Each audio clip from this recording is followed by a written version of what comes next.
Thank you to the Nelson Mandela Foundation for reminding us of who Madiba was and what he meant to our country and the world. Indeed, at this moment in our history, we should not look away. We will start our program with messages from the ANC alliance partners, the South African Communist Party and COSATU. Madiba valued and appreciated the role of these two organizations in the reconstruction and transformation of our country. He always made time to address workers and trade unions. And though he often laughingly reminisced about how he disrupted the Communist Party meeting, jumping on the stage as a young firebrand in the 1950s, he was very committed to the role of the SACP, who this year celebrates a centenary since its formation. We will start with a representative of COSATU, who will be followed by Comrade Thulas Nexi from the South African Communist Party. COSATU.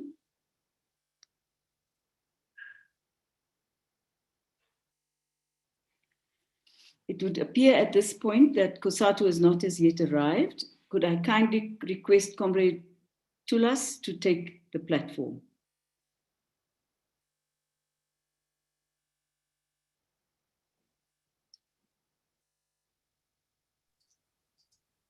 Thank you. Thank you, Comrade Program Director, the DSG of the African National Congress, who is also the acting SG, Comrade Jesse. The President of the ANC, who is also the President of the Republic of South Africa, President Ramaphosa. All leaders of the African National Congress at all levels. The COSATU leadership, which is led by Comrade Losi, and all their leaders. The members of the Mandela family and the foundation who are with us this evening, to all esteemed panelists and guests, all comrades, ladies and gentlemen, good evening. With all South Africans and the people around the world, the South African Communist Party celebrates the 18th of July in tribute to the sacrifice and commitment of Nelson Mandela to the struggle for the total emancipation of the people of South Africa. The response by Comrade Mandela and his generation to apartheid conditions was to organize, to mobilize, to resist and to strategize for the overthrow of the apartheid state. Part of this involved the building maximum unity amongst all the oppressed across the Black population, working side by side with the Colored People's Congress and the South African Indian Congress, even reaching out to the white progressives and Democrats. This culminated in the adoption of the Freedom Charter in 1955, which advocated for the democratic, non-racial, non-sexist and united society based on justice, equality, the rule of law, and the human rights of all. Madiba must be turning in his grave as these ideals were threatened by the recent events. Comrade Nelson Mandela was a Democrat, a disciplined and a courageous revolutionary who took up arms only after every avenue for peaceful change had been exhausted. He knew when to go to war. He also knew when to negotiate as a balance of forces increasingly swung in favor of the liberation movement, opening the way for a peaceful transition and avoiding all-out civil war, which of course was still a possibility after the assassination of Comrade Cyril. It was Mandela's speech that called on all the people to exercise strict discipline and to respond to Comrade Crisa's death with organization and mobilization to put pressure on the apartheid government to set a date for democratic elections. Turning this real tragedy into a victory for all liberation movements. Around the world, Nelson Mandela's leadership is hailed for championing the path of peace and reconciliation But the road of reconciliation was only possible because of the decades of organization and struggle which brought the apartheid regime to the negotiating table. Last week, the country went through unprecedented chaos and lawlessness, which followed the conviction of the former President Zuma for contempt of court. His incarceration reminds us that under the South African Constitution, all are equal before the law. The mayhem in areas of KwaZulu-Natal and Gauteng, instigated by those who seek to destabilize the country, was condemned by the SACP, by all the democratic forces in the country. Whilst the instigators will be brought to book, equally worrying is the fact that the provocateurs found an audience in the desperate plight of the many people rendered desperate by poverty, hunger, and high levels of unemployment and inequality. So the SACP takes the view that these underlying systemic crises have to be addressed urgently. Comrade Mandela would have reminded us of the critical task of ending poverty, unemployment, and rampant inequality. The task falls to the alliance, the ANC, COSATU, and the SACP, in consultation with the partnership with broader civil society, to provide leadership and direction to address these challenges and renew hope for our people. And let us make sure and let us hope that we will be able to address all the problems which are facing us. Let us emulate Comrade Mandela's values, remembering that we are one great nation, that we are stronger, united as one. I thank you, Comrade.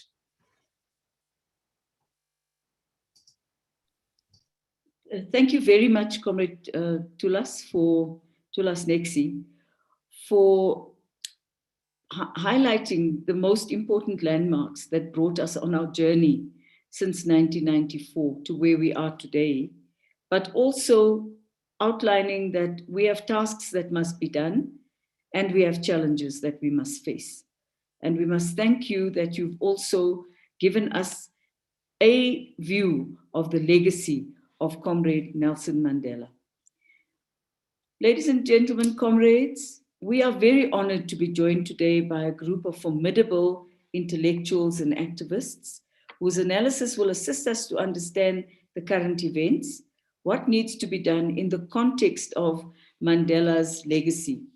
Our first panel is Ms. Isabel Frey, who is the Director of the Studies in Poverty and Inequality Institute based in Johannesburg. Her background is in law and social policy with a focus on poverty and socio-economic rights in the South African context. She has been, for many years, a passionate advocate for a basic income grant and also participates in the community constituency of Nedlac. She will be followed by Dr. Samadoda Fikeni, recently appointed as a Public Service Commissioner, Associate Professor to the UNISA Thabo Mbeki School of Public and International Affairs, and as a political scientist, his areas of interest include policy analysis, comparative politics, research, methodology, international politics, and political economy and heritage. He is an author, researcher, public speaker, and commentator on a range of local and global political, social, and heritage, as well as economic issues. The youth and younger generation tonight is represented by Ms. Busi Sibeko, a researcher at the Institute for Economic Justice. The IEG has as its stated objective to build a new generation of activist economists, and she certainly fits the bill. Following her is WIT's Associate Professor of International Relations, who we all know as Comrade Vishwa Sadgar, an activist and left thinker. He is founder of the now board of the Cooperative and Policy Alternative Center, as well as the co-founder of the Climate Justice Charter process. Professor Monique Marks will follow thereafter from the Durban University of Technology, head of the Urban Futures Center, activist, and has published widely in the areas of youth social movements, police-labor relations, police organizational change, and security governance, and is a board member of the Safer South Africa Foundation. Finally, we will be addressed by Professor Billy Ramakgopa, who is Wits Medical School Head of Clinical Department and Head Trauma, former president of AZASO, now SASCO, and one of the founders and chairpersons of the Strategic Dialogue Group, a forum of former activists from the student movement. Our panel will be in that order as well, and it will start with Ms. Isabel Frey. Please put on your video and unmute yourself as you take the floor.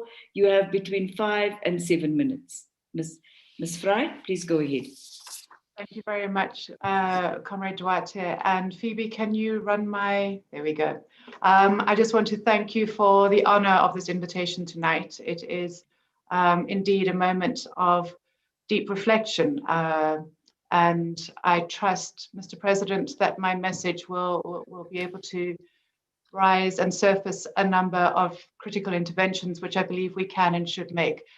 My first slide there just shows yesterday evening, a number of people came together to assist me in deliberating around this. Marcus Norden, a pastor, Brian Kokoro, a Zimbabwean public intellectual, Zola Ntolosi, who I see is here tonight, Dominic Peake, and two-month-old Sam, as well as Mark Lubner, who's a leading philanthropist and comes from Africa, Tikkun, and Mark Vacharev. And together we came up with a commemoration of what Ubuntu really should mean. So Ubuntu reimagining, reinvigorating, and repurposing Mandela's Ubuntu for 2021. Thank you. So, Mr. President, so I decided instead to make it much more palatable. So my first point is that Mandela's vision of Ubuntu needs to be reimagined, reinvigorated, and repurposed for 2021. And that needs to be done by all of us, by Mandela's people. Number two is strengthening state capacity in the Department of Social Development through mobile technology, making sure that the department is inclusive and empowered and reaches all of us who feel sometimes that we're not very close to the state. And thirdly, basic income grant, the bread that brings freedom, as Mandela would say. Thank you. So Mandela's legacy of Ubuntu, reimagined, reinvigorated, and repurposed for 2021. We need to start having curated national conversations to ask ordinary people what Ubuntu means for me. One of the ways that we can do this is through NEDLAC, to have a WhatsApp platform using the very successful turn.io platform that's been used by the Ministry of Health recently. Have people from across the country, similar to the Freedom Charter, flow through their questions, but visions. Most importantly, their visions of what Ubuntu can and should mean for them in their reality as citizens of South Africa. Family meetings have become really important for us, but often the message is one of death and danger. Would it not be a much better idea, Mr. President, if we could float some of those messages that come through from ordinary people on the WhatsApp system through NEDLAC, saying what Ubuntu can be, reimagining Mandela's legacy for us? And finally, on this initiative, we earlier saw Sela from the Nelson Mandela Foundation. On the 5th of December, on Sunday, the 5th of December this year, there'll be the annual Nelson Mandela Commemorative Lecture. Would it not be a fantastic opportunity, Mr. President, for you to launch Ubuntu 2021, the vision and the hope in Mandela's legacy at that annual lecture? Thank you. The second point, the Department of Social Development, repurposing the Ubuntu department. In preparation last night, both Marcus Norden and Zola were saying that it's important to have a fit for purpose, that we need to go just beyond just the theory, beyond the vision. We need to have a capacitated state that is fit for structure. One of the things about the Department of Social Development is though it should be the department that's closest to people, it often isn't. The most incredible idea would be to reach out to people, to have an Ubuntu smartphone, so that everybody is registered, everybody is linked in, and everybody can be connected. So this smartphone can be one that is manufactured and distributed in South Africa. It can be connected, it can have a small suite of functionalities.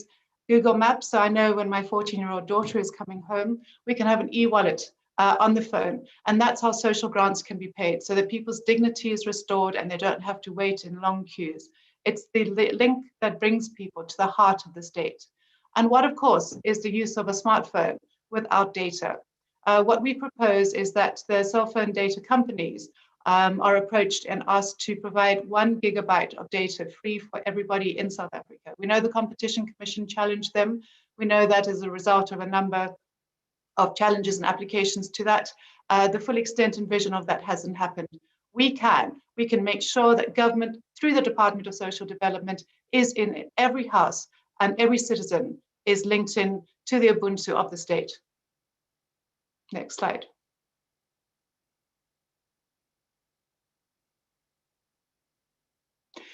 And this takes me to my third point, the basic income grant, the universal humanity of Ubuntu. We know that a basic income grant has been successfully implemented at a state level in Alaska, in a provincial level in India, and at a national level in Brazil. It's been tried, it's been tested, and it's been perfected.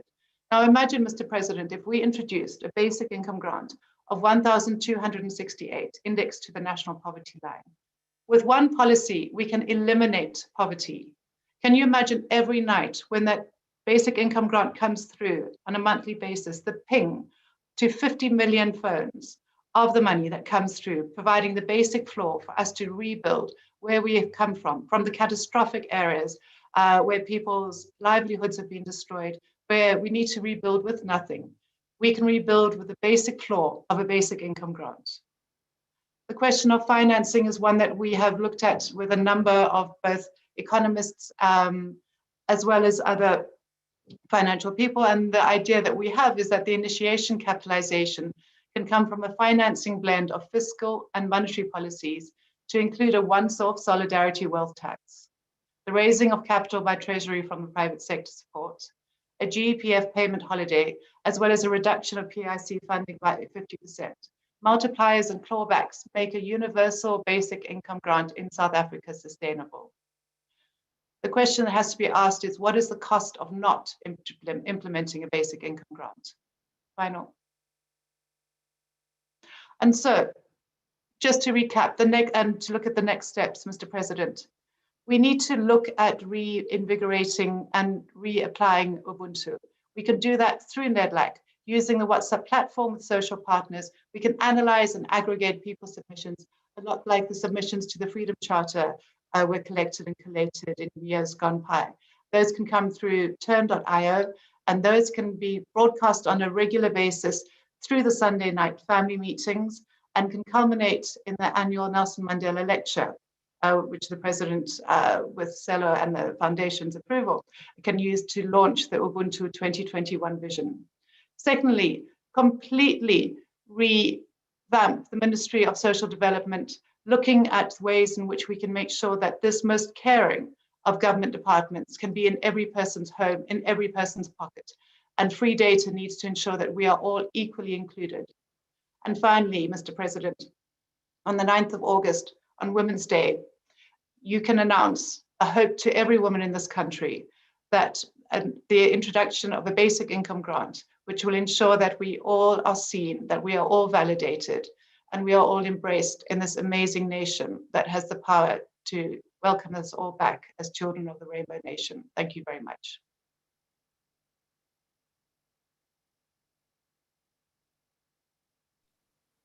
Comrade Fry, thank you very, very much for what is certainly thought-provoking, insightful, practical, And I'm sure we've all listened very carefully. What should Ubuntu really mean to all of us? And reimagining it, reinvigorating it, and repurposing our Ubuntu. Thank you very much, Comrade Fry, for that. Comrades, Professor Samadoda Fikeni has not as yet logged in. So I'm going to request Comrade Busi Sibeko to come to the platform, please. Thank you, and thank you for having me here today. So Nelson Mandela was a very complex political figure. We all are complex beings with ideas that change and develop over time. The question is, which Mandela do we choose to remember? Today, I choose to remember the Nelson Mandela that embraced the ANC's Freedom Charter, which included demands such as land to be given to all landless people and living wages and shorter hours of work. The Nelson Mandela who believed that political liberation without economic dispensation does not present even a shadow of liberation. Using this definition of liberation, I come to conclude that we are not liberated. South Africa is a non-viable society for the majority. From the beginning of violent colonial extraction, accumulation in South Africa has been built on the exploitation and oppression of the Black working class, and specifically the social reproduction of underpaid labor. This structure remains largely the same. While some things have gotten better in education, in health, for example, the socioeconomic injustice continues to be reproduced. Without change to the socioeconomic conditions which underpin crisis after crisis, we will continue to experience social unrest. The current economic structure cannot and will not deliver on the goals of the Freedom Charter. South Africa's economic policy has been characterized by attempts to achieve stabilization, liberalization, privatization, and rationalization, as we see with the public sector wage bill currently. The paradigm has been that a stable macroeconomic environment, will lead to growth, and therefore people will be prosperous. But stability of a macroeconomic environment does not mean that there'll be stability in the social context as we see currently. This model has not created the equal opportunities that Nelson Mandela was once prepared to die for. While the country burns, the commitment to the status quo macroeconomic framework has won above the liberation. In the midst of crisis, there's a strong commitment to austerity, despite the evidence that it exacerbates existing inequalities. The Treasury itself acknowledges that there will be negative impacts on public service provisioning, that children in no-fee paying schools will be disproportionately impacted by these cuts. This fundamentally goes against our Constitution and the Freedom Charter in itself. In the midst of a crisis, most of the emergency measures have ended, leaving business, workers, and households in a state of desperation. While the crisis is not, or rather the current context rather, is not the only reason why we have the crisis, but what is it that we expect from people who've been systematically dispossessed and do not have political power? What happens when people no longer matter to capitalism, as we see in South Africa with the mass unemployment? And what happens when ratings agencies tell us that the current context does not necessarily, bother them so much, and that in fact it will not necessarily have a significant impact on the economy? There is a disconnect between what is seen of our financialized economy versus what is real on the ground and the desperation. In the midst of the crisis, caregivers, mainly women, have been excluded from the social relief distress grant.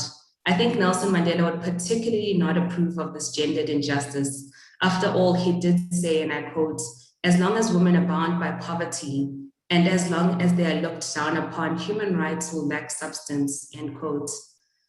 He did, after all, under his leadership. It was when we saw the gender responsive budget in South Africa, or consideration of gender responsive budgeting in South Africa begin. Yet, since the 90s, we've seen a recession in gender responsiveness in our macroeconomic policies. The list goes on, but I want to end on this. to say that the austerity approach that we currently see will only exacerbate the social distress in our country, to say that we need emergency rescue measures in our context, that the state must do what it takes to ensure that people have right to dignity, have right to food, have right to education, health, and all the rights that have been outlined in the Constitution itself. And also to say that this moment also calls for us to reimagine or a reinstatement of the Freedom Charter process. What I love most about the Freedom Charter process was that it included a mass consultation of the people of South Africa. When people are feeling dispossessed and feel that they do not have political power, you will see social distress. So I want to plead to the ANC to say that in paving our way forward, we need to think about what does the Freedom Charter mean today, or how do we reinstate a Freedom Charter today that responds to the needs of today, one that answers the economic question, and one that says that the current macroeconomic framework will not work. So what will? What will change the needle, or what will shift the needle so that we do not reproduce the economic violence that has reigned on South Africans, even with democracy? Thank you. Thank you very much.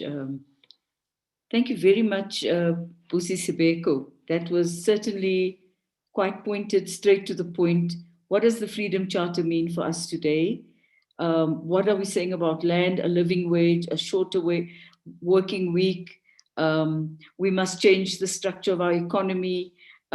What do we expect of people who are unemployed and poor and feel they no longer matter to capitalism? A gender-responsive budget, austerity will exacerbate what we are seeing today, and we must reinstate a mass consultation process of all our people to find out what their needs and what they want. Thank you very much. May I check if Professor Samadoda Fikeni has joined us? Yes, I have. Good evening. Please go ahead and take the platform. Well, thank you very much. And also, I'm really appreciative of the invitation and honored, especially on this day. And I would like to also greet fellow panelists and the audience.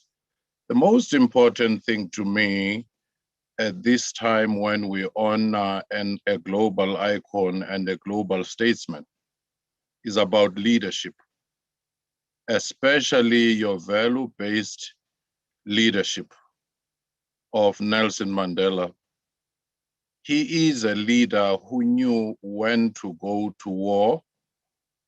He is a leader who identified the moment of peace.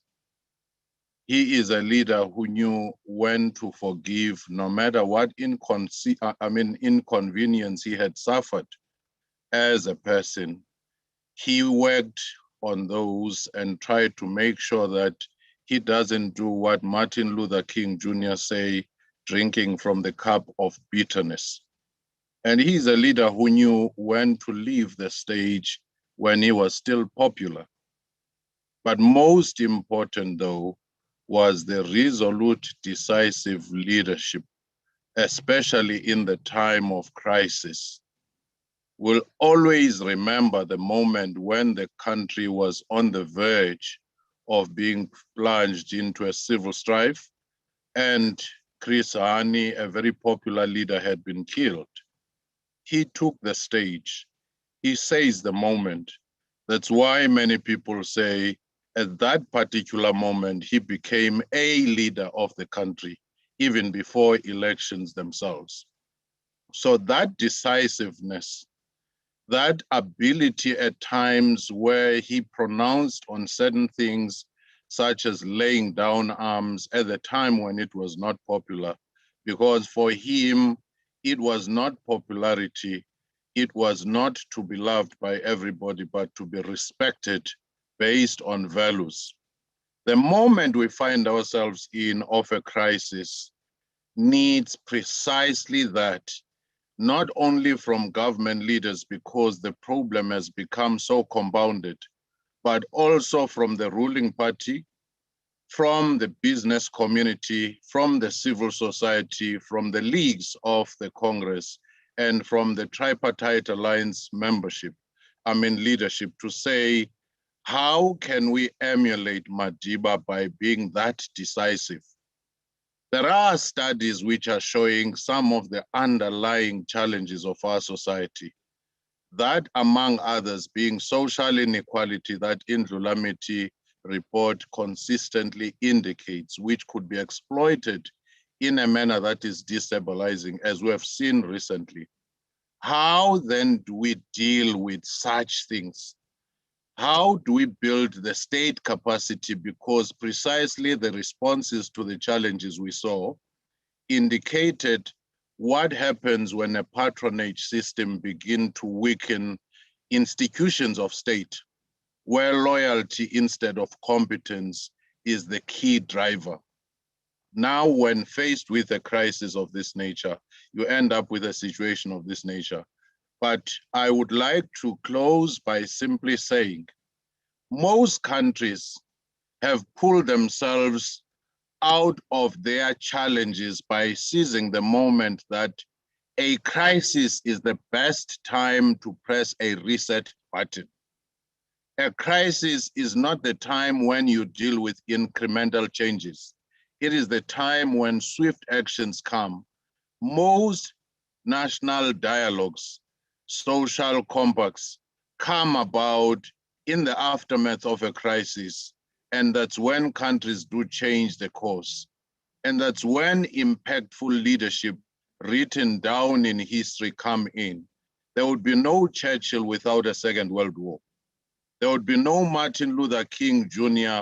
without the civil rights crisis in the US. And there would be no Nelson Mandela, Winnie Madikizela Mandela, and many other stalwarts like O.R. Tambo, Biko Sobukwe, if it was not the moment of crisis. He responded to it. But all this was based on values. And those values are the ones that are inscripted in our preamble of the Constitution. They are not in any sectoral interest. They are precisely in that space. It is for that reason that we remember Madiba, because he defined a moment by responding to an enemy that was seemingly impossible to surmount.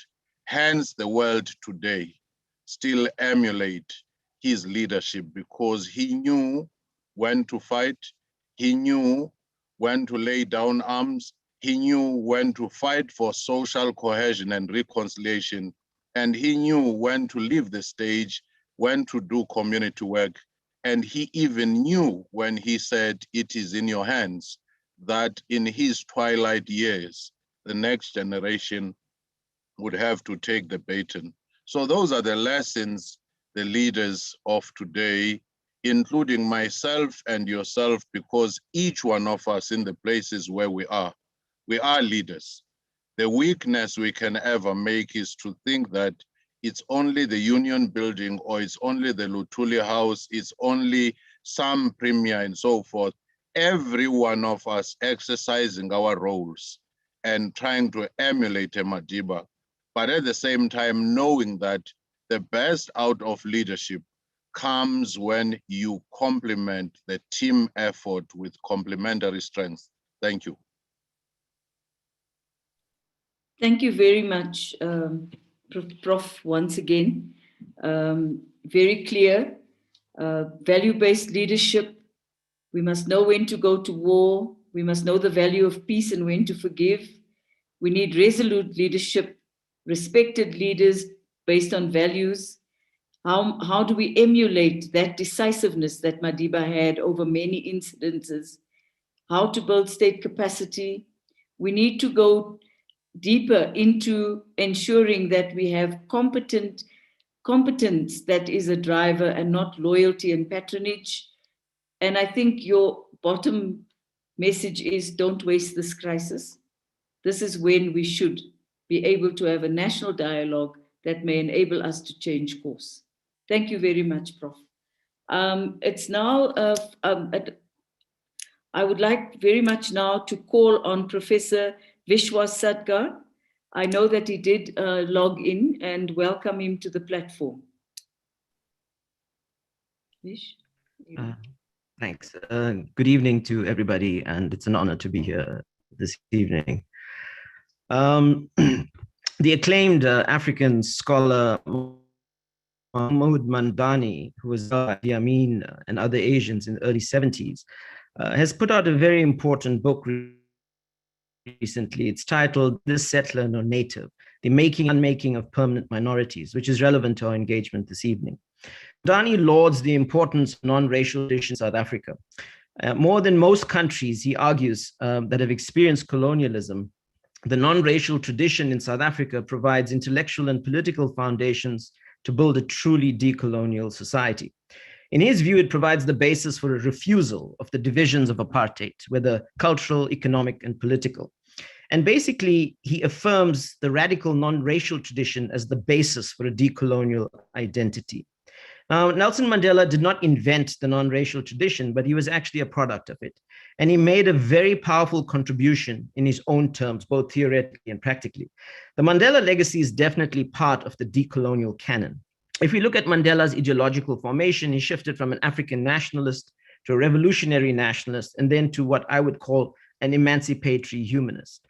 His emancipatory humanism was about an existential journey to confront the dehumanized subject, about confronting the demon of racism in all of us. And Mandela was an exemplary example of the emancipatory human project.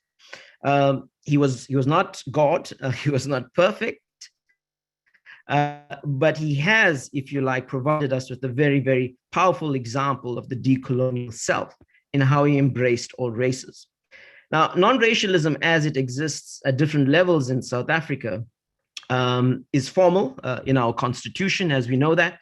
It is also part of a people's lived experience and history, but it is also something that is claimed by the ANC-led alliance. And tonight I want to say that it's very, very important in this moment for the ANC-led alliance to take stock of its commitment to non-racialism. From where I stand in South Africa, it seems that there is a big gap, a huge gulf, if you like. There's distance between the ANC-led alliance and this idea of non-racialism. I think a hard process of introspection and reflection has to happen on this question. The decolonial Mandela is not just about radical non-racialism, as decolonial scholar Sabelo Ndlovu Gacheni shows us through his reading of Mandela's life and legacy. Mandela represents an antithesis to the paradigm of war, an alternative to the imperial colonial apartheid paradigm of war. And Mandela said in the Rivonia trial, I have cherished the ideal of a democratic and free society in which all persons live together in harmony and with equal opportunities, he said. It is an ideal for which I hope to live for and to achieve, but if needs be, it's an idea for which I'm prepared to die. The quote is on our constitutional court wall, but Mandela's life shifts from a guerrilla fighter to an agent of the paradigm of peace.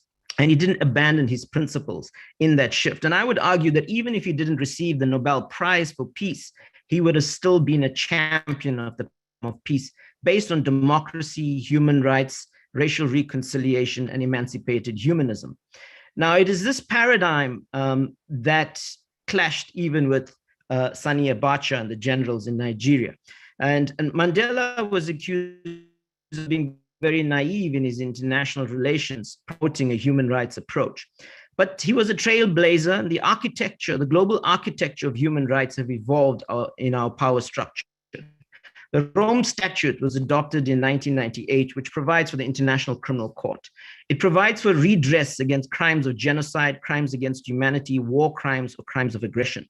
Now, in the legal opinion we solicited over the past few days, given the situation in the country, I'm here tonight to tell the president, please do not rescind or unplug it. President Zuma did make moves in this regard. I have also come here tonight to say to the president that I'm not demanding that his government pursue these issues, because we were fortunate in averting an orchestrated race war in the country. Now, many communities were under siege over the past few days, but the Indian community in particular was under siege because of its Indian identity. It faced a racialized onslaught that could have led to genocide violence in a context of extremely toxic constitutional rights of Indians in these communities. It also failed to guarantee the rights of African people. Now, many of these historically Indian communities became cauldrons of fear, suspicion, and defensiveness. Now, it's clear, the national liberation movement and history is something that the Indian community has a place in. But I'm not going to repeat it here tonight because personally, and this is my cynicism, I think it doesn't have any value anymore. But I think in terms of us having a modern constitutional democracy, what happened over the recent period is unacceptable. I want to propose that we need to think about a just peace and we need to think about a non-racial peace. I fully support the investigations into the murders in Phoenix. I think those responsible for killing must be held accountable. However, that is not enough.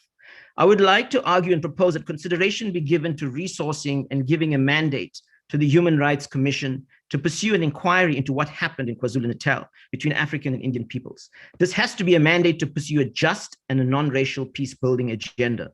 The Human Rights Commission should go to all hotspot communities now and start such a process of inquiry, of dialogue, and make recommendations to Parliament for a just and non-racial peace-building agenda. This is consistent with the Mandela peace paradigm. There are several narratives swirling around this complex historical moment. My own view is that the unfolding mass-scale violence we all witnessed was an expression of a deep social or socio-ecological crisis in our society. And here I'm echoing what other speakers have said. Mr. President, you preside over and lead an unviable and desperate society. This has been in the making for 2.5 decades. I'm not going to repeat the data on this, but critical social science affirms there's a direct relationship between inequality, social polarization, and crisis. I don't have time to go into examples, but President Joe Biden in his inaugural address used a framing of multiple crises facing American society. What the president was doing was evoking critical social science. And based on that analysis, he committed and has advanced a consistent agenda to build an inclusive society, which even includes tackling wealth and income disparities. South Africa is facing multiple crises: climate shocks, pandemic, economic crisis, worsening crisis of democracy. Nelson Mandela faced a crisis-ridden society and was clear in terms of his paradigm of peace that he was committed to, that these need to be addressed through building an inclusive society. Here, the Freedom Charter stands out, the Reconstruction and Development Program, but most importantly, the idea of street committees in his autobiography. So the notion of deepening democracy is very, very important. I want to conclude with 3 other quick ideas. In the context of the food crisis in South Africa, the state response and the Solidarity Fund response has failed dismally. The magnitude of the crisis on the ground is big. And I want to suggest here tonight that we think about democratizing the disaster management framework response to the hunger crisis in the country. We've argued for this over 1.5 years. And it's important to do this in an inclusive way. The Act provides for this, to bring in civil society, to bring in aid organizations, including business, if they want to be part of all of this. So that's the first proposal. The second proposal is around food sovereignty pathways. We've been translating and working with this idea throughout the drought over the past 7 years. We saw our food system collapse. We saw our food system take a hit now. It doesn't feed it doesn't feed 14 million people in the country and 30 million in food stress. Food sovereignty is really about us building systems to feed our communities, villages, towns, and cities. And its time has come. The world we are going into of multiple crises reads a fundamental paradigm shift in how we think about food. Isabel's covered me on the basic income grant as well as the editorial in the Sunday Times today. But just to say that we've done technical work on the UBIG, and the technical work says it can be fiscally neutral. It doesn't have to increase the debt to GDP ratio. And we have shared that with government, but we're happy to share it with anyone else that's willing to listen. Thank you for your time. Thank you very much, Professor Satgar. Key messages, the non-racialism that Madiba believed in, he was a product of. He was an emancipatory humanist We all need to confront the demon in ourselves.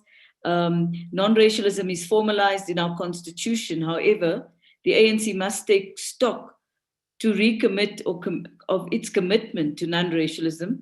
There is a gulf, and that we need to reflect, and we need to introspect on how we overcome that. Madiba was a champion of peace, and he espoused human rights as a key issue in his life. We should really take stock and take heed of what happened in KwaZulu-Natal, a suggestion that the Human Rights Commission be asked to go to the ground and find out exactly what happened in those communities where some really serious problems had occurred. South Africa faces multiple crises. We need to build an inclusive society. We need to deepen our democracy. We need to deal with our food security and democratize the disaster management system that we have by bringing in civil society as well as organizations or aid organizations and business if they so wish. And we need to look at how we can bring about food sovereignty that would enable us to feed our people wherever they may be. Thank you very much, Professor Sadgar. I'd now like to invite Professor Monique Marks to take the platform. Hi, everybody, and compatriots, fellow South Africans, comrades. Very big thank you for inviting me here today. I'm addressing everybody from KwaZulu-Natal in a period of massive uncertainty, collective trauma, and precariousness. This is perhaps the most somber Mandela Remembrance Day, yet also, as previous speakers have said, an opportunity to get the Mandela legacy back on track. I've tried very hard to think about what the Mandela legacy is, and we cannot claim that there's much material legacy.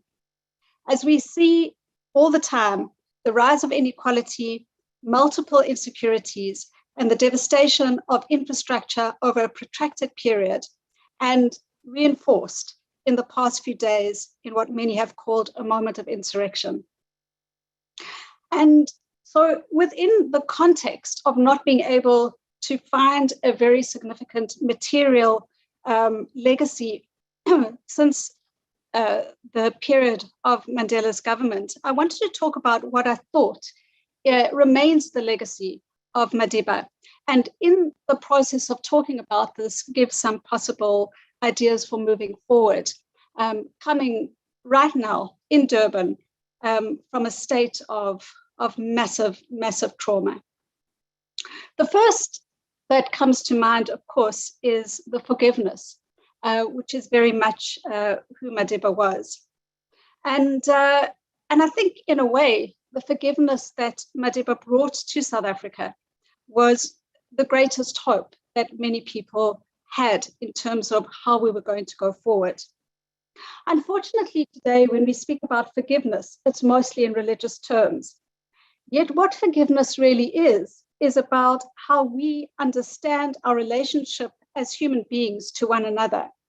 It is not, in my view, about our relationship to what we could refer to as God or a greater being.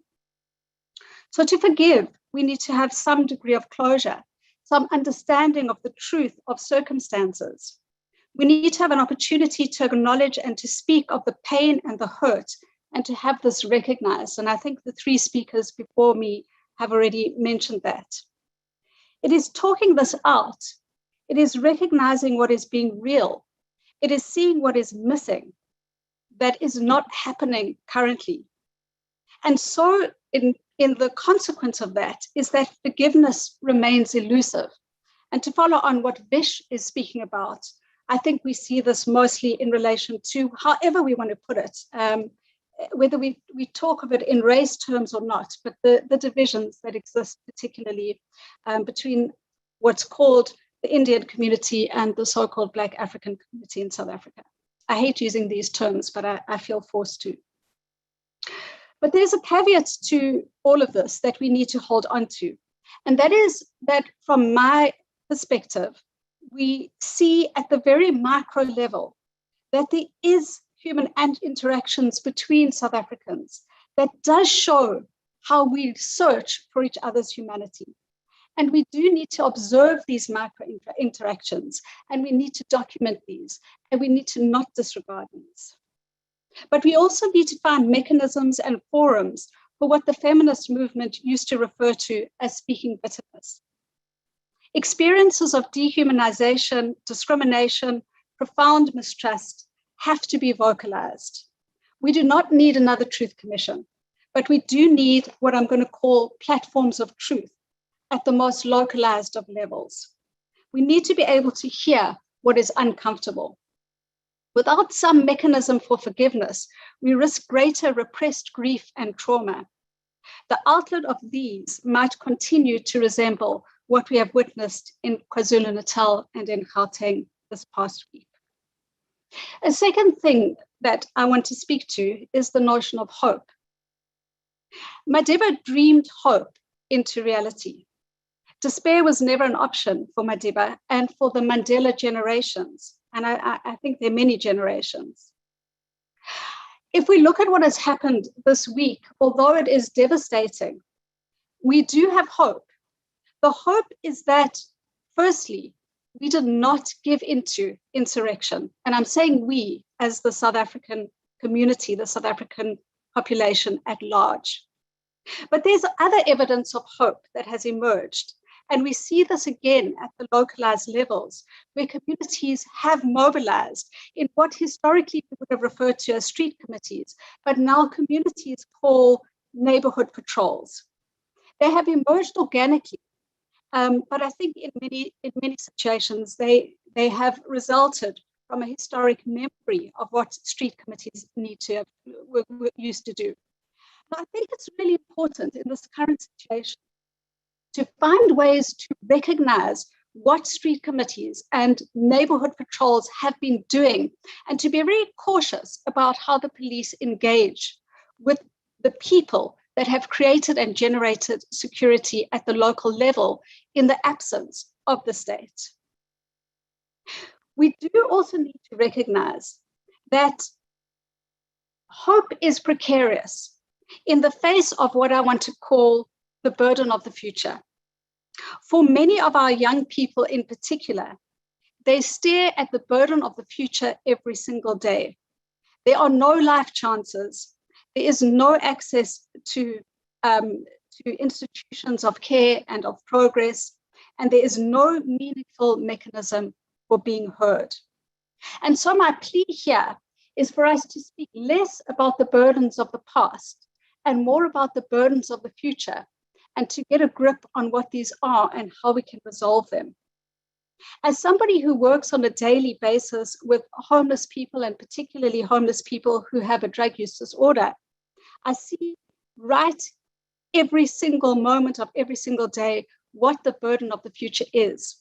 We cannot blame young people for example, becoming substance use, using substances to dull the pain of their social reality, because the future really, really does not have much hope, and that needs to change really, really quickly. The final thing that I wanted to talk to in relation to the legacy of Madiba is the notion of healing. What we see in the events of the past week and of the ravaging impact of the global virus is that healing is yet to be achieved at all levels. We have relied too much on goodwill and too little on, if we're using a homeopathic term, on what tinctures are needed to allow for a much deeper level of healing than just stitching up wounds.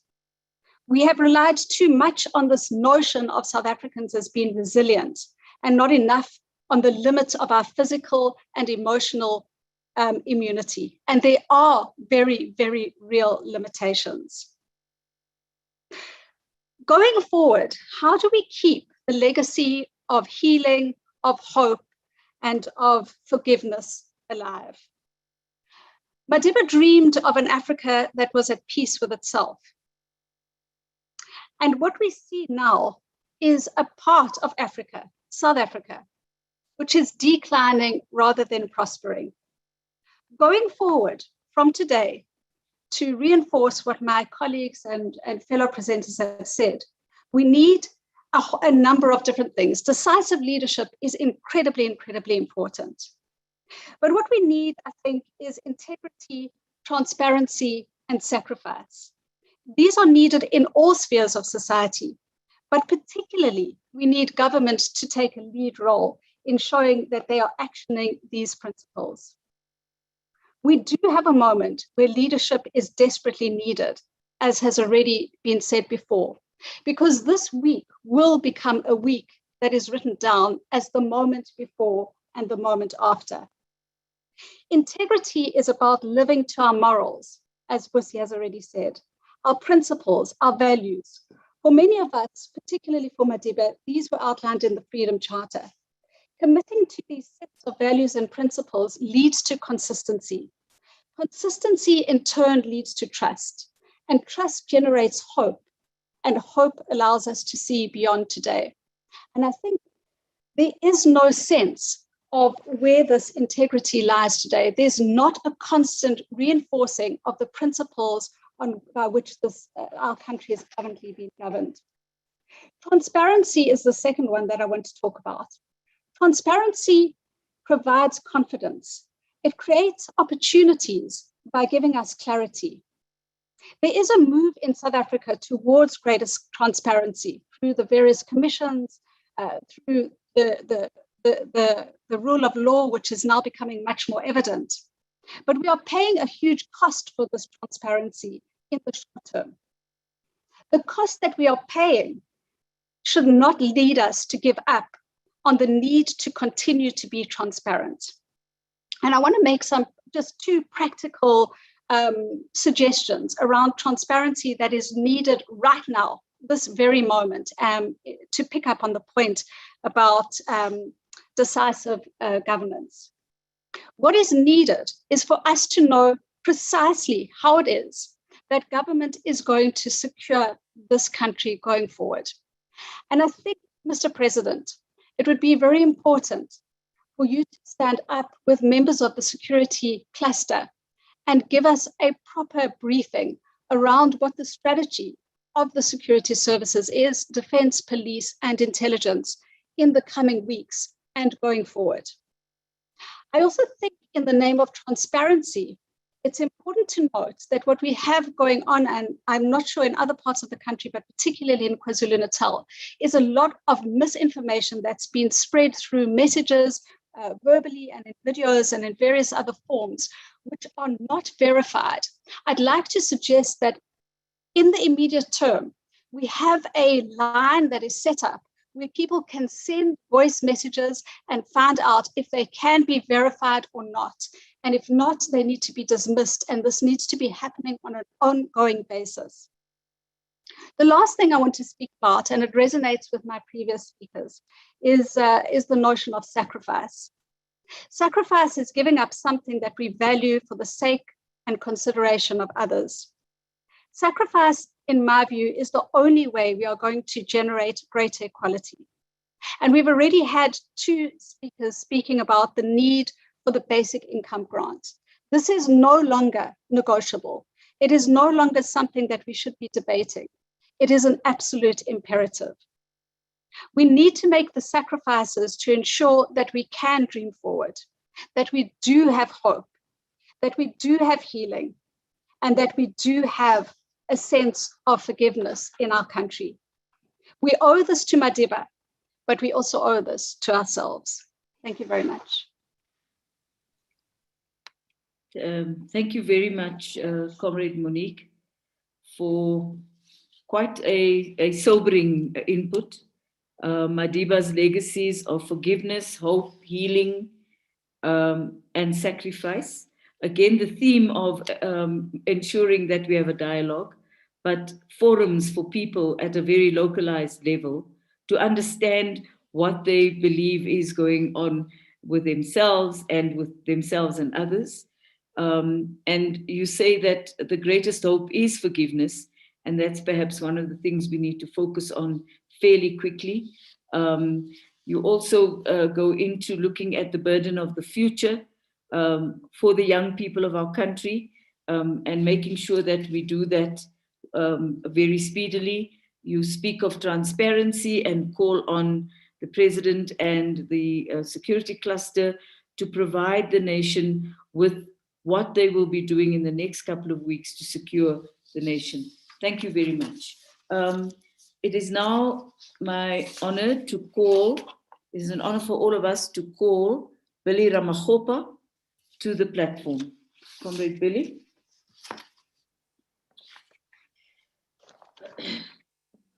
Good evening, Comrade President, Comrade Acting Secretary General, esteemed guests, and also fellow panelists.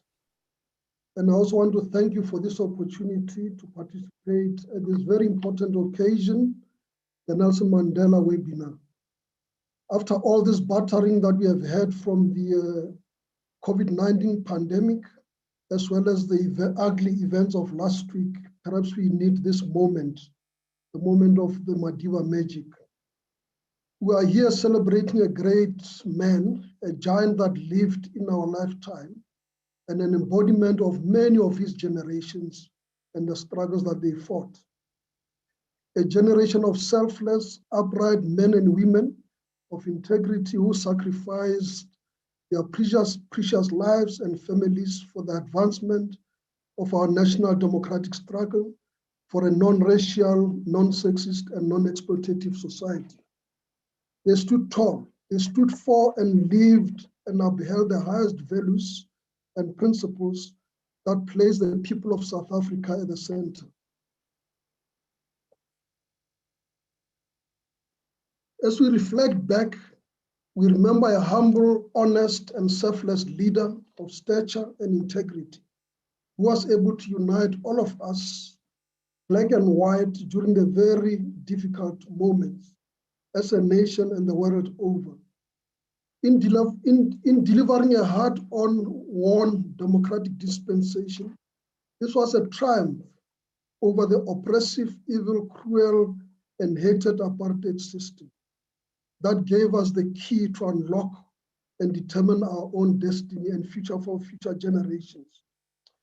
With the ball now in our hands, the choice remains ours to decide to either capitalize on that advantage or squander the chances at the hands of opportunists or enemies of our current democratic order. This occasion must be seen as a moment for both introspection and reflection for all of us as a nation, the governing party in particular, and everyone else, of course. As we count on our gains and losses, it is quite evident that despite the solid foundation laid by Nelson Mandela and others, we still have a long way to go as a nation. Firstly, the rich and poor divide remains too wide. Leaving many millions of our people in abject poverty, unemployed. The high level of illiteracy is a real problem. Poor access to health services. All these are serious backlogs that need our urgent attention as the ANC and also as a country. It is with that background that over the past few years, the unfortunate thing happened. We've experienced a serious onslaught on the state and the people of South Africa, which seeks to derail us as a nation. First, we saw the rampant looting of the state resources, hampering service delivery. The painful VBS bank looting in Limpopo is a very sad story to keep going back to. The state-owned enterprises have been looted, some of them to the bare minimum so that they can no longer operate. And thousands of people have lost their jobs. Secondly, the deliberate weakening of government departments, as we see it being revealed at the Zondo Commission, the weakening of the law enforcement agencies as well, the disrespect and attack on the judiciary, all are the problems that we are confronted with as we speak here today. The despicable and shameful criminal acts witnessed over the past week would suggest that we have somehow dropped the ball at the hands of opportunists who are having the upper hand, having given them an advantage to launch a desperate final attack on the state. Our democracy, the state, and its arms have been put under severe stress, and so is the resolve, determination, and unity of the people of South Africa. Several observations are to be made from the sad scenario at play at this moment. The short-sighted, opportunistic, counter-revolutionary elements stooped very low and resorted to arson, looting, open defiance of even the COVID-19 regulations, damaging the critical infrastructure and businesses that provided the necessary livelihood, or the very same people that they mobilized, the poor people that they took advantage of. All this apparently to assist, aimed at assisting an individual and one of us to circumvent justice and the rule of law. This we find to be very unacceptable, and as a nation, we should not. This should be a serious wake-up call for all of us, especially the governing party, the African National Congress. These heartless perpetrators of last week's events seek to undermine all of us as a nation. They're also undermining the foundations laid and democracy fought for by Nelson Mandela and the people of South Africa. We need to urgently and quickly set our country back on the right path of success and prosperity. The unity and the goodwill displayed by all South Africans during this crisis across the color, race, and creed is over this week of mayhem demonstrate that we can, as the people of South Africa, we can all and we can never be defeated. If we pull together, it seems like troubles, crises actually bring out the best out of us. The most serious message, after all this, is to the governing party, my party, the African National Congress. The broad church nature of our movement, the African National Congress, is being exploited. This church is meant to unite all the people of South Africa for the purpose of reversing our painful past. But what we find happening is the reverse. It is that there are people that are holding us at ransom in the name of unity. It is not for the purposes of unity for convenience or a ladder to ascend into power and access state resources. For some people amongst us and few family members at the expense of the people of South Africa. The ANC needs to do a very serious introspection into our integrity, the values, principles that we all held so high, and even more important, the vows with the citizens of South Africa. Everyone is looking up to us for leadership. Should we fail, then we would have failed the whole of South Africa and the whole nation. We need an honest and upright leadership for us to be able to cross the River Jordan. The question of the leadership needs to be addressed across all sections of society and all institutions, both in the public and private sector. And we need leadership that is selfless, that is ethical, visionary, and it must be connected to the people. It cannot be caught with its pants down as it happened over this past. It has to be vigilant, and we need to be responsive to the needs and the cause of the people. Listen to those loud noises and the not so very loud noises. And we need to be action-oriented. For the African National Congress, as I conclude, the long-lasting agreed resolution of the renewal, and we will add as the SDG, the modernization of this important organization, must be implemented with speed. If we don't renew, then we'll be left behind. Society will leave us behind. We need to modernize because now we live in a complex society and the problems are complex. And for that, we need solutions and people that will be up to the game. in that this process of renewal needs to be accelerated so that we ensure that the aims and objectives of this are rolled out throughout all the structures of the African National Congress in all the provinces. And we at the Strategic Dialogue Group and other fraternal organizations throughout the country, we're ready with the appropriate leadership leading us into action. As we redefine and re-oil ourselves and to remedy all the ills within our beloved organization. Should we fail on this vital project, we'll soon be driven into oblivion and lose our position as a leader of society, and would have failed in delivering our mandate to the nation. I want to call on all of us, NC members, the leadership of the organization, that we cannot allow this movement and this country and our democracy to die in our hands. I thank you. Thank you very much, Comrade Billy Ramaphosa. You took us through what the challenges are that we currently face: the looting, the weakening of the government, the weakening of law enforcement agencies, the rise of opportunists who have an upper hand has severely stressed our country. And that our broad church is being taken advantage of. We need to, your message is that we as the ANC need to accelerate our renewal project as well as modernize the ANC itself with speed so that we remain in touch with what the people are saying and hear their voices and what their needs are. This is your message to us tonight. I hope you also call for selfless, ethical, and visionary leadership who can respond to the people and are of the people. Thank you very much to our panelists for those reflections on Madiba's legacy, as well as your insights into the current turmoil which our country is going through.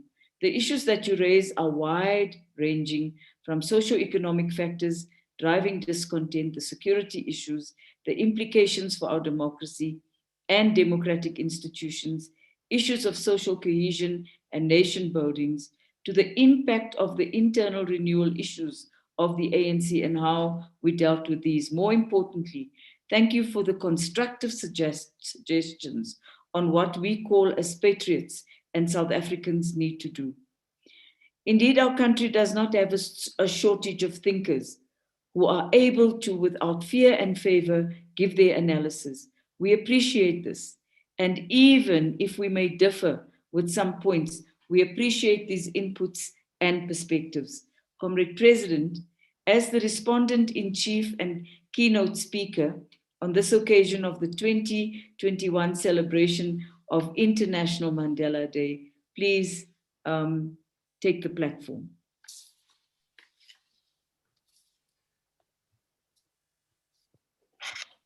Thank you, Comrade Jesse Duarte, Deputy Secretary General of the African National Congress. Let me also extend my greetings to the leadership of the Alliance partners and other components. But let me also especially thank the panelists who are participating in this webinar and who have brought a great deal of insight and have also provided some analysis, but more importantly have tabled a number of proposals of how we should deal with the issues that confront our people and our country. It is an honor to have this opportunity this evening to share some thoughts and also to respond to some of the proposals and thoughts that have been put forward by our panelists. As we celebrate the life of the icon of our nation, but also as we celebrate the legacy of Isitwalandwe Siaparangwe Nelson Mandela, the former president of our movement and the first president of the democratic South Africa, and indeed the father of our nation. It continues to be a real privilege for us as South Africans to join many people around the world as we all commemorate Madiba's birthday following the United Nations General Assembly decision in 2010 to declare the 18th of July as Nelson Mandela International Day. I can't think of many people around the world who have such an honor of having their day celebrated globally.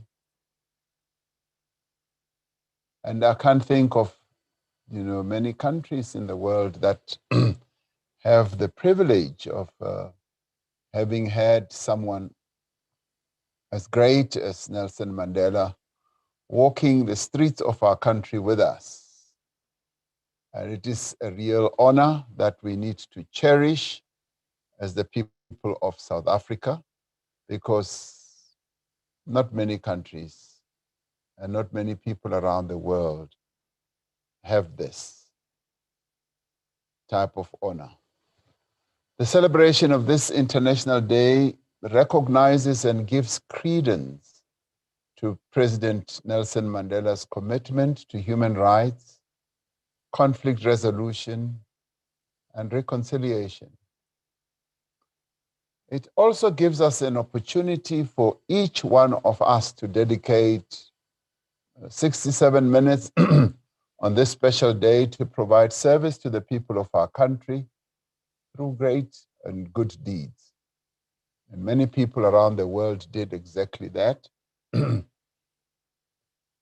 And many people who did that, who set aside this time, are guided by Madiba's wise words that there can be no greater gift than that of giving one's time and energy to help others without expecting anything in return. Earlier today, I had the opportunity to be in Soweto to observe and join community members in the good deeds of cleaning up places that were recently trashed and destroyed following the outbreak of violence, destruction, and looting that is unprecedented in the history of democratic South Africa.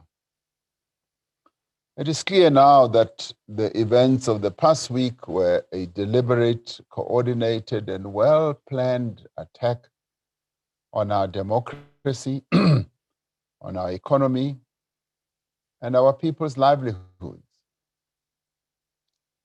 Faced with such events, President Mandela would remind us that despite the challenging times we find ourselves in, that we should keep our heads pointed towards the sun and keep our feet moving forward. He would encourage us never to give up or even to despair. And it's important that we should have that message from Madiba to guide us along the path of some of the challenges that we are facing. And he would be right in giving us that advice. We owe it to the legacy of President Mandela and all our brave forebears who sacrificed so much for our freedom to remain steadfast in the face of this well-planned and coordinated attack on our nation. In addition to protecting our nation and our freedoms, all of us must continue to stand firm against efforts to divide us, and that we must continue working together to renew aspects of how Yes, the governing party, the African National Congress, should function. And one of the greatest tributes we can pay Madiba is to renew and unite this organization that a number of you as panelists spoke about.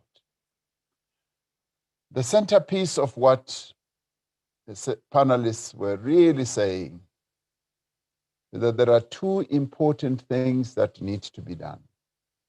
We need to strengthen the capacity of the state so that the state is able to address not only the security challenges that face our country, but also how the state is able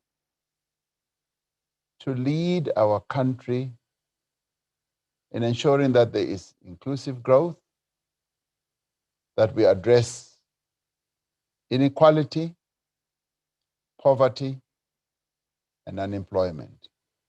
But also, more importantly, how this state does keep true to the legacy of Madiba and his commitment to the Freedom Charter.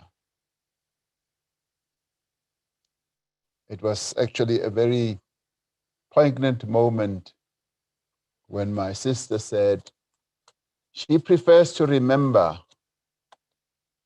the Nelson Mandela who committed himself to the Freedom Charter. Our young democracy and our movement, the second aspect, apart from strengthening the state, is yes, to renew, to strengthen, and to unite the governing party,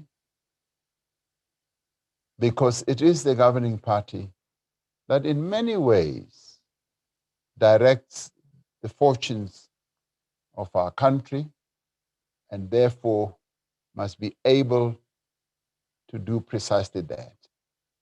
Because our young democracy and our movement are going through, at the moment, a very difficult time. Our survival as a constitutional democracy committed to the rule of law is under challenge. Very serious attempts were and continue to be made to instigate the unrest, insurrection against the government led by the governing party. We cannot say that similar attacks will not be attempted in future, nor can we say that those who seek to divide us will stop in their efforts. But we can say right now, in answering some of the issues that the panelists have raised, South Africans have shown their mettle. The response of our people gives us reason for optimism and to once again marvel at their spirit and their courage in ensuring that they defend their democracy, but also much that has also been said here is to say, we want this governing party, this movement, to be strengthened so that it is able to play its important role. Now, the overwhelming majority of our people and structures and members have stood up and stood together and said, even as we face this crisis, that we will not allow this to rob us of the gains we have made in our democracy. Millions of our people have refused to be part of destroying people's livelihoods, people's lives, property, and our collective infrastructure. And I must say that we are grateful for this type of reaction, because the events of the past few days should not distract us from continuing to speed up the process of renewal of our movement. It is important for all of us to have a common understanding of what needs to be done to reunite and to renew this movement so that it can withstand this assault on our democracy, but also be able to execute the tasks of improving the lives of our people. And yes, making sure that what we've been facing over the past 27 years is addressed in a way that will take us forward. Developing a common understanding will also allow us to have a comprehensive response to the challenges before us. Now, as a movement, we've been dealing with the mandate that we were given by our last conference. And as an organization, we admitted that we had been having to deal with challenges that plagued us, divisions in our ranks, issues such as my brother Ramaphosa spoke about, and decrying the current state of our movement.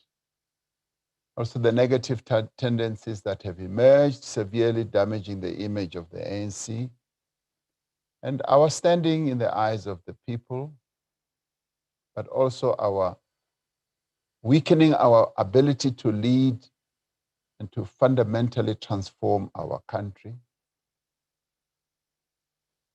But that conference that I'm talking about resolved that our movement must restore its integrity, its standing, and it further committed to the people of South Africa that the ANC would do everything in its power to address the challenges it's facing, including corruption in both the public and the private sectors. And in keeping with the decisions of our conference to renew the ANC, we're making progress in living up to the decisions that were taken. Discipline in the movement is being restored and being enforced.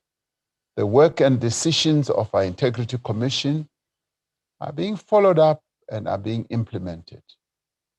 And we are taking concrete steps to restore the values and the ethics and integrity of this movement that plays such a key role in the life of our country.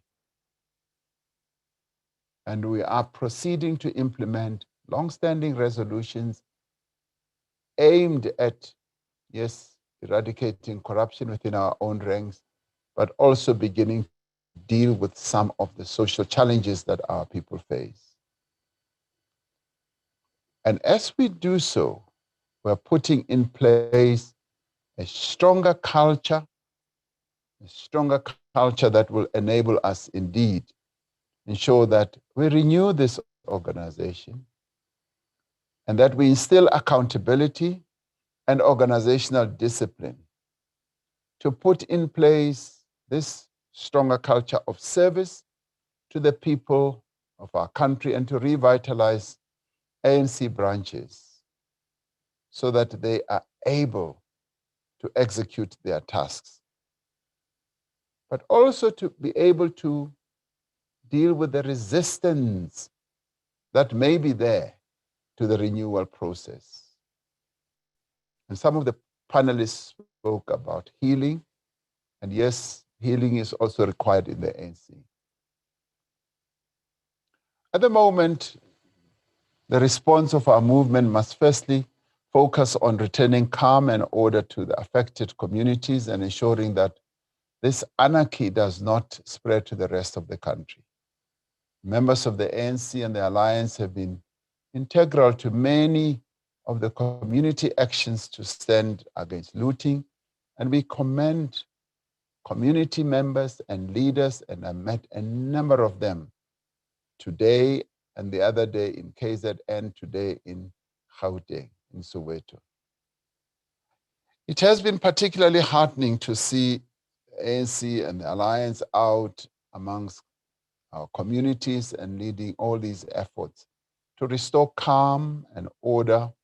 And we urge everybody to have these engagements that a number of our panelists also spoke about.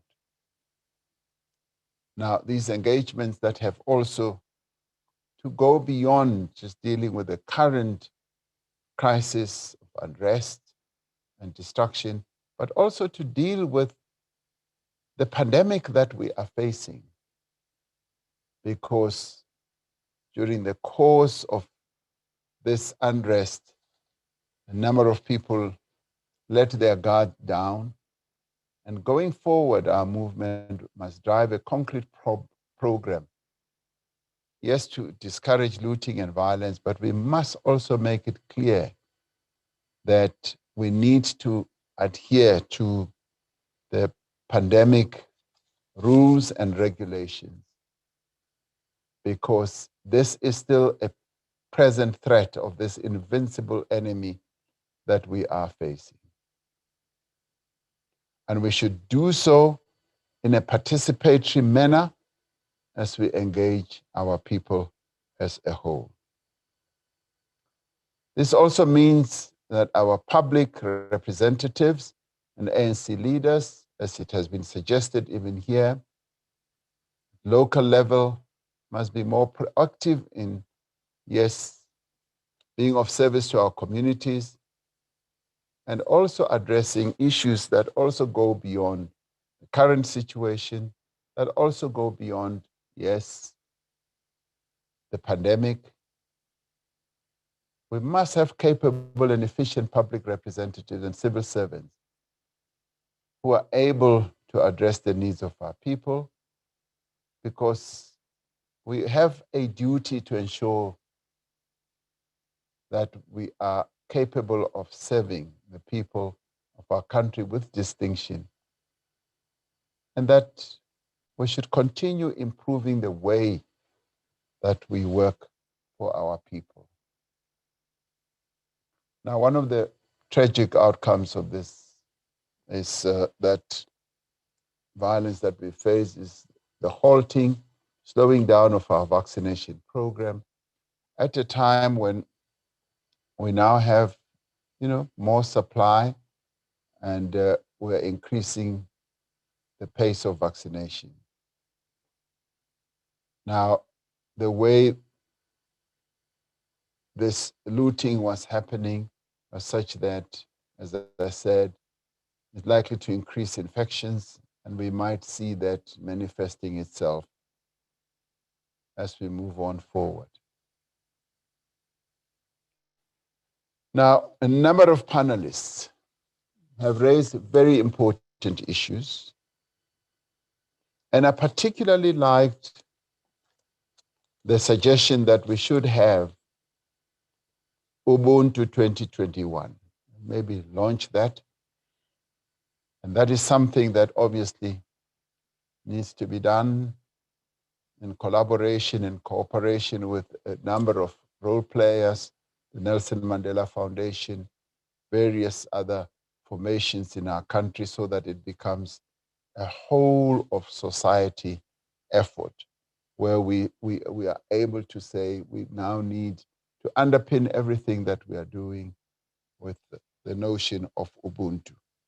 And that should be aimed at addressing all the needs that all the panelists addressed. Yes, addressing the issue of leadership, that this is the time when we must provide leadership.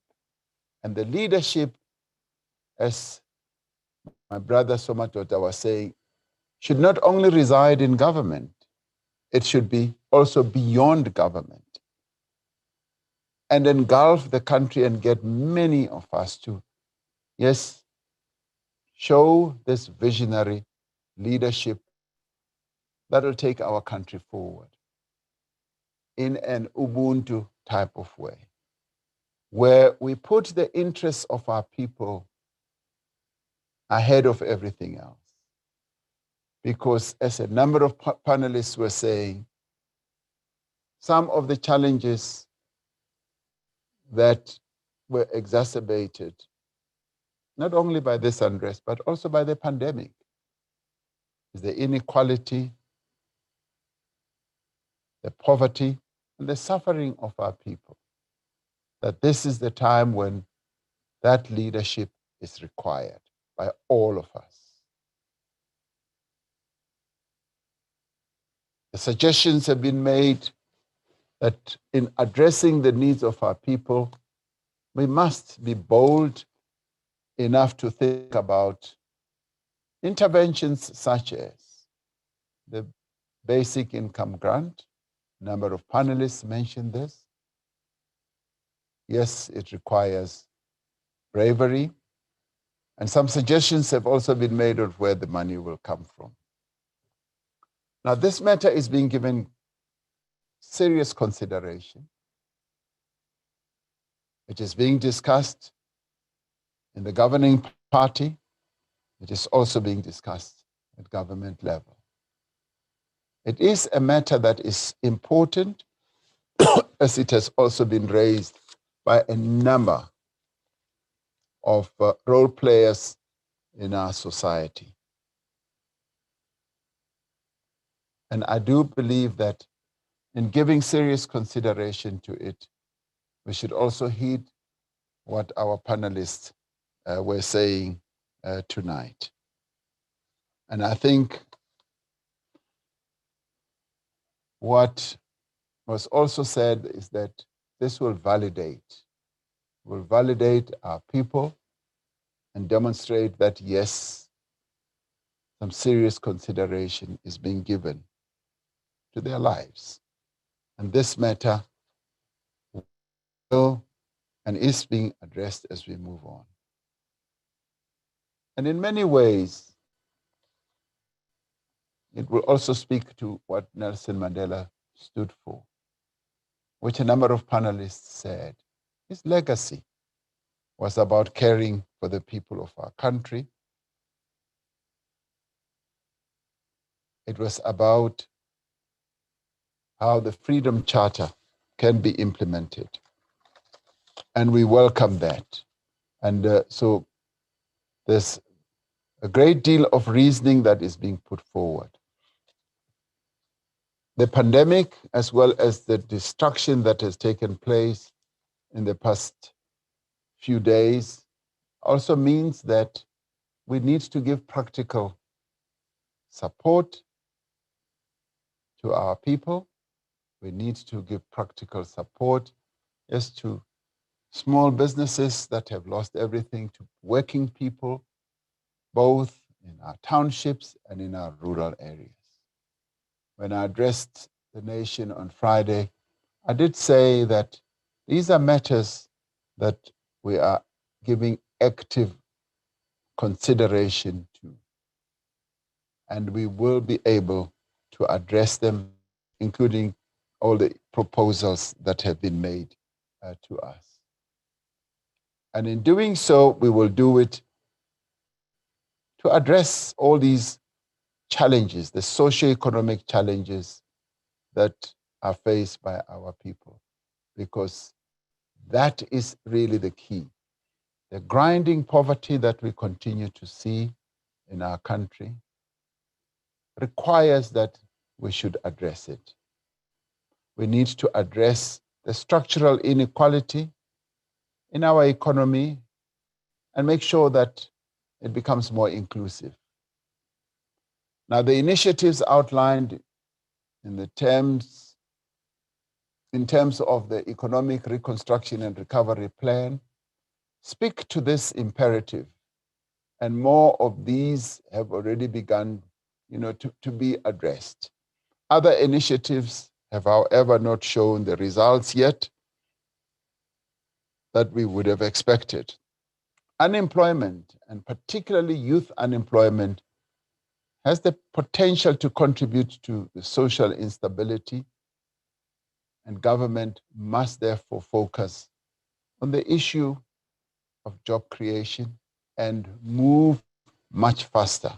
This is a clear message that has come from our panelists. Now we are busy doing an assessment of the progress that we are making in terms of the ERRP. which will allow us to strengthen and adapt the aspects of that program as required, particularly at this moment when the pandemic, but also the destruction that we have seen are wreaking a lot of havoc and will make a lot of havoc in the lives of our people. So we are required to speed up these processes, and we will lead efforts to ensure that as we do this, we put the interests of our people in a better position. And a number of panelists said, this requires that as we address this crisis, that we must now utilize to democratize issues such as the disaster management. We must ensure that there's food sovereignty and build really good systems that will include everyone and make sure that there is participatory involvement, but there should also be transparency. Yes, the issue of transparency was particularly raised when it comes to how we are going to ensure that we secure safety for the people of our country. This is an important aspect because our people require certainty about their safety. How security cluster in government will respond not only to this crisis, but on a medium and longer term basis to secure the safety of our people so that we can have what one of our panelists called just peace, but I would call it just safety. One of the key pillars of the Freedom Charter is, and Madiba himself, and the legacy he has left us, is non-racialism and how we should lead the process of non-racialism. And how in some quarters it's been seen that the ANC has not been placing enough emphasis on leading the project of non-racialism in our country. And this becomes particularly important as we see how, and we listen to reports of increased racial tension and incidents of racial violence, especially in some parts of KZN. And we also observe efforts to fuel racial tension through social media and other platforms. And it is therefore important that the structures of our movement, and indeed all of us, must work to promote the fundamental value of non-racialism and inclusive societies, even at the worst of times. Whilst in the dock, Madiba stayed true to the values of non-racialism. He was clear that he fought against white domination and would fight against black domination. We must all strive to emulate his example and build one South African nation. Yes, of course, what has happened in Phoenix needs to be investigated. It's been suggested that the Human Rights Commission must be asked to investigate the events that have also led to loss of life and that has increased racial tension. And that is also the potential of, through vigilantism, which we must not allow to take root in our country. And those opportunities or temptations must not be allowed at all. But we must also not participate in the spreading of fake news, as one of our panelists said, and messages that incite hate and spread prejudice, and we must work to combat discrimination wherever we encounter it. And the suggestion was made that we should have possibly a portal that will deal with all these messages and ensure that those messages that are now being spread, voice notes, videos, are dealt with in a way that they don't send panic amongst our people. What our country needs now at a time of crisis is that all of us must be united. All of us must ensure that our communities are not divided. And from the ANC point of view, which is the governing party, we must make sure that the ANC remains united, and the ANC should be able to renew itself and make sure that it builds and continues to strengthen its structures to become vibrant centers of community organization and activism, because the status, the strength, and the unity of the ANC has a huge bearing on our country as a whole. The ANC leads society, but in order for it to lead society, it must be united, but it must also be united on principles. And it must also address the failures and the misdeeds that have often prevailed in the past. And this renewal must mean that the African National Congress, as panelist Ramaphosa was saying, must end patronage, must end corruption in all its manifestations. And we must develop committed and capable cadres, capable who are fit for purpose to serve the people with integrity, humility, and distinction. And the renewal process must also mean that we must strengthen our non-racialism posture and non-sexism throughout our own organization, and be able to lead the process of non-sexism and ridding our country of patriarchy as well. But we must also be able to build a more youthful organization and embrace such things such as technology, so as to address the unemployment that currently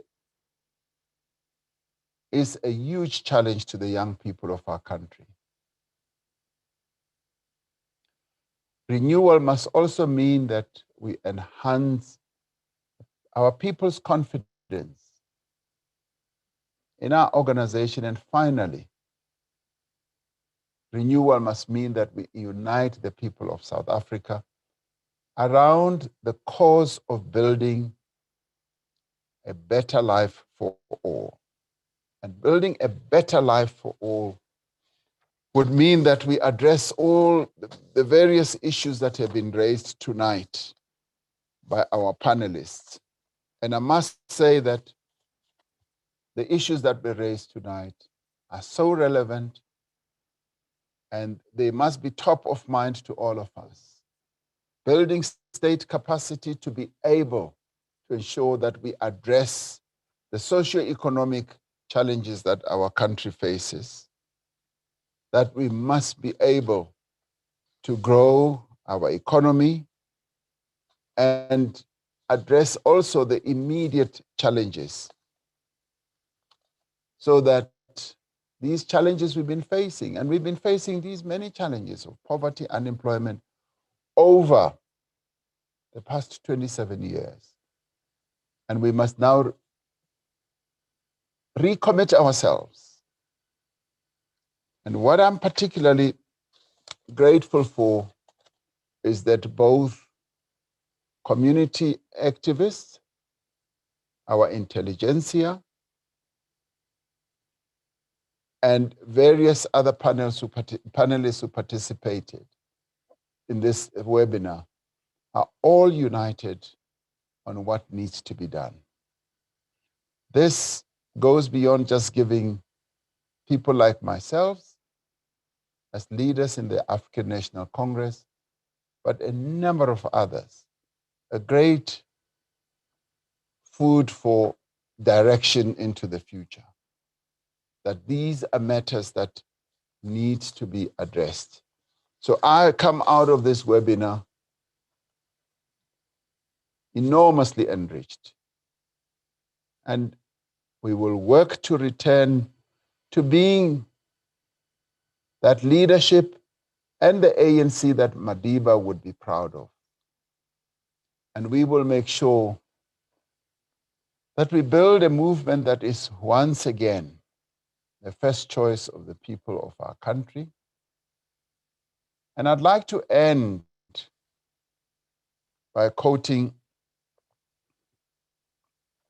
what Madiba said when he said, "I am fundamentally an optimist." And he said, whether that comes from nature or it's nurtured, I cannot say, he said, part of being optimistic is keeping one's head pointed towards the sun, one's feet moving forward.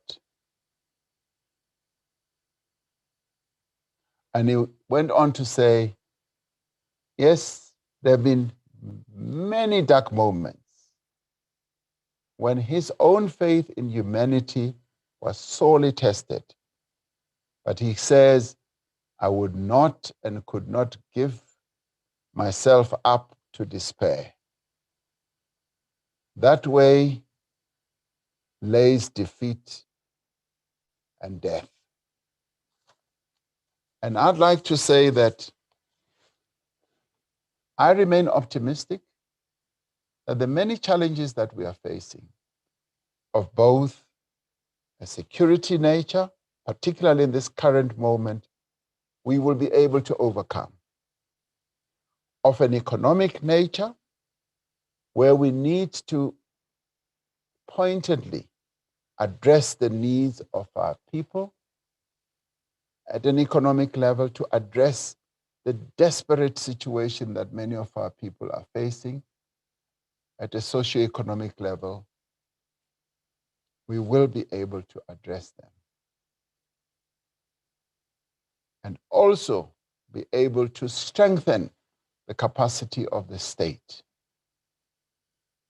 What has happened with the pandemic and what has happened in the past few days has shown up what I've often been talking about the capacity of the state. This moment gives us great opportunity to reflect, but to act in a way where we address and repair the incapacity that we have. These are problems that have been confronting us over a number of years. They didn't start yesterday. The pandemic and what has happened recently gives us now the platform, the urgency, and the capability of acting with greater speed.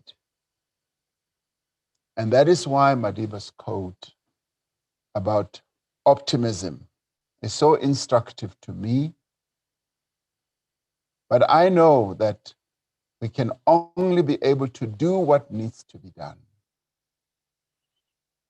to strengthen and unite the governing party, to improve the capacity of the state, to address the needs of our people on a variety of issues, the poverty, the inequality, and all that we'll be able to address working together. These are challenges that we cannot be able to have one single person working alone to address. It requires a collective effort. And what I am heartened with is that all the panelists have spoken very, very strongly and vocally about the need to act together in a cooperative way. And I particularly liked words such as we must build platforms of truth, and sometimes hear the uncomfortable things, like I heard some of those tonight. But that with a measure of transparency, we must be able to address the challenges that lie ahead. Deputy Secretary General, I think tonight I walk away from this webinar more enriched and also with a more keener resolve to be able to address these challenges that face our people. I'd like to say thank you, and we've heard the message. We will heed it as we strengthen both our movement and also increase the capability of the government to address all these matters. Thank you very much.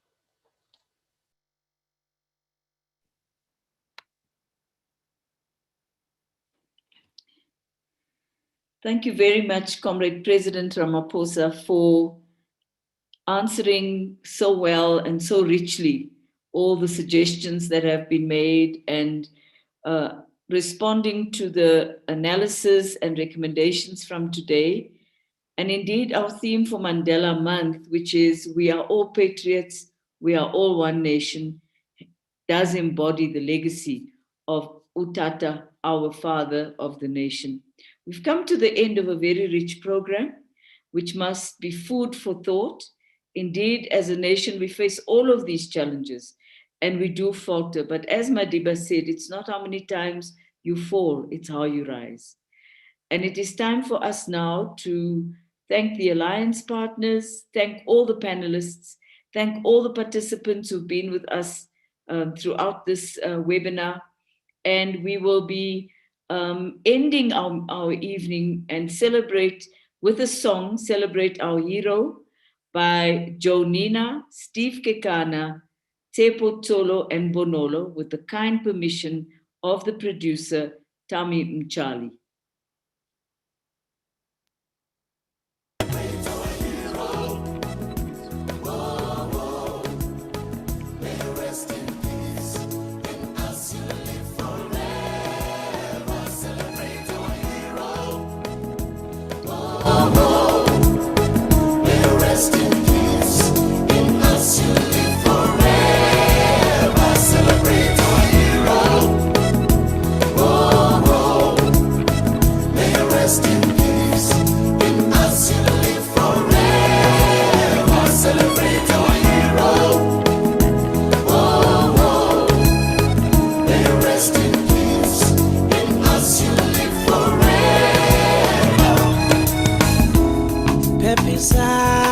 Sekwenzakele yem alwehlanga lungehlanga uyohlala njalo uyiqhawela maqhawe yem vela bempensele your legacy will live on, your precious soul will live on.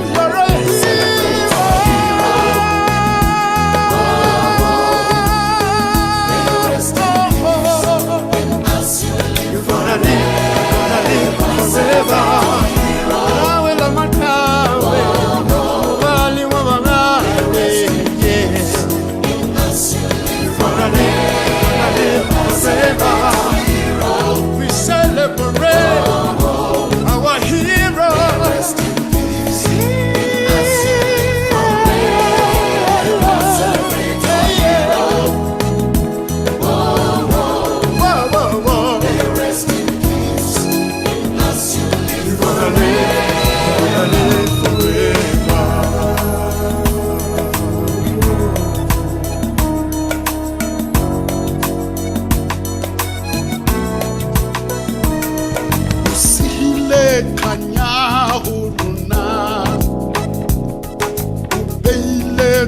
kgotso dipelong tsa bana.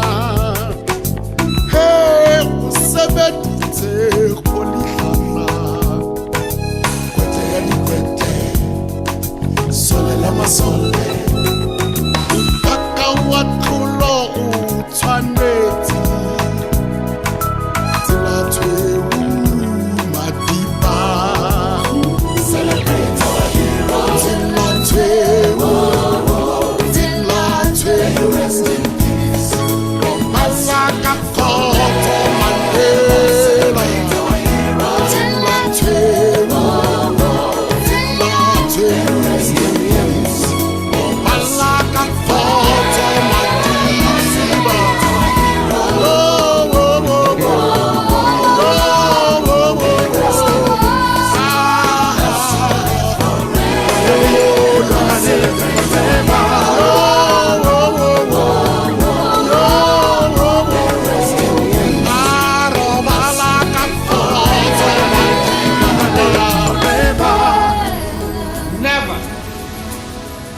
Never and never again shall it be that this beautiful land will again experience the oppression of one by another. Siyabonga tata, lalango xolo Madiba, robala ka kgotso kgolihlahla.